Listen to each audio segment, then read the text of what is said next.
একসাথে দুটো জায়গায় বেড়াতে গিয়েছিলাম সেদিন। প্রজাপতি পার্ক গিয়েছিলাম, এরপরে গিয়েছি সি বিচ। আসসালামু আলাইকুম।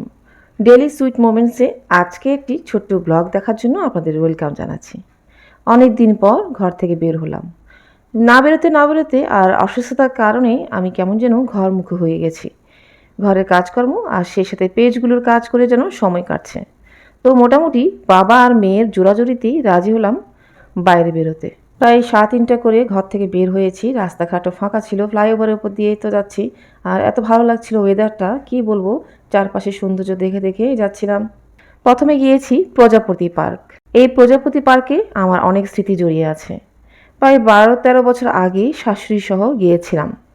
আমরা 3 জন বেরিয়েছিলাম, আমি, মেয়ের বাবা আর আমার শাশুড়ি। তখন মেয়ের জন্ম হয়নি। আর আমরা অনেক মজা করেছি, খুনসুটি করেছি, খেয়েছি। আজ অনেক দিন পরে আমার মেয়ের বয়স এখন 8, তাকে নিয়ে এলাম সেই জায়গায়। আগের মতোই আছে, নতুন কিছুই দেখছি না। আর পুরনো হয়ে গেছে জিনিসগুলো, যেগুলো 10-12 বছর আগে আমি নতুন দেখেছিলাম।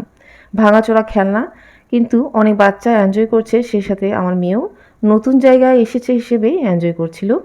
আর আমি এদিক ওদিক হাঁটছি আর খুব মনে পড়ছে আমার শাশুড়ির কথা, কারণ প্রত্যেকটি জায়গায় তার সাথে ঘুরে বেরিয়েছি, বসে ছবি তুলেছিলাম।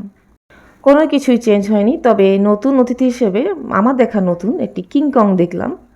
যাই হোক, তেমনটা ভালো লাগেনি। মেয়ের ঘোরাঘুরি শেষ হলে, প্লে জোন খেলা শেষ হলে সি বিচে চলে গেলাম। আর সি বিচের ডিসিশনটা হঠাৎ করেই নেওয়া। আমাদের প্ল্যান ছিল শুধু পার্কে ঘুরে বাসায় চলে যাব। তো যেহেতু পার্কে খুব তাড়াতাড়ি সময়টা কেটে গিয়েছে, তো মেয়ে বাবা বলল চলো আমরা একটু বিচে ঘুরে আসি, কাছে তো। তো বিচে ঢুকলাম আর ঢুকে দেখলাম বিভিন্ন খেলনা, ফুল, এটা ওটা। আর সেই সাথে কেক বিক্রেতা দেখলাম অনেক। তো কেক আমি খাইনি কিনে, এরকম আমি বাইরে থেকে কিনে কম খাই। আর পানিতে ভেজারও ইচ্ছে নেই। সি বিচের পানিগুলো আমার থেকে খুবই নোংরা লাগছিল, কেননা দেখে বুঝতে পারছেন অনেক অনেক মানুষ, ঠেললে ঠেলা যায় না, একটা কথা আছে সেরকম। তো এত মানুষ আসলে আমার খুবই বিরক্ত লাগে। আমি পার্সোনালি একটু কম মানুষের মধ্যে যেতে পছন্দ করি। আর দেখুন অগণিত মানুষ। তো আমি দাঁড়িয়েছিলাম উপরে, মেয়ে পানিতে ভিজবে বাবার সাথে, তো নামলো নিচে, নেমে তারা পানিতে খুব খেলাটা উঠলো। আর আমি দূর থেকে একটু ছবি টবি তুললাম, তাদেরকে ভিডিও করলাম আর খেয়াল রাখলাম মেয়ের দিকে। এত ভিড়ের মাঝে হঠাৎ যদি বাবা মেয়েকে হারিয়ে ফেলে, এই ভয়টা কাজ করছিল। তো কোনো দিকে তাকাইনি, ছোটোখাটো একটু ভিডিও করে এক পলক মেয়ের দিকে তাকিয়েছিলাম। এরপরে তারা ভিজে ভুজে এক অবস্থা, ছিঁড়ে জামা কাপড় ভিজে চলে আসলো উপরে।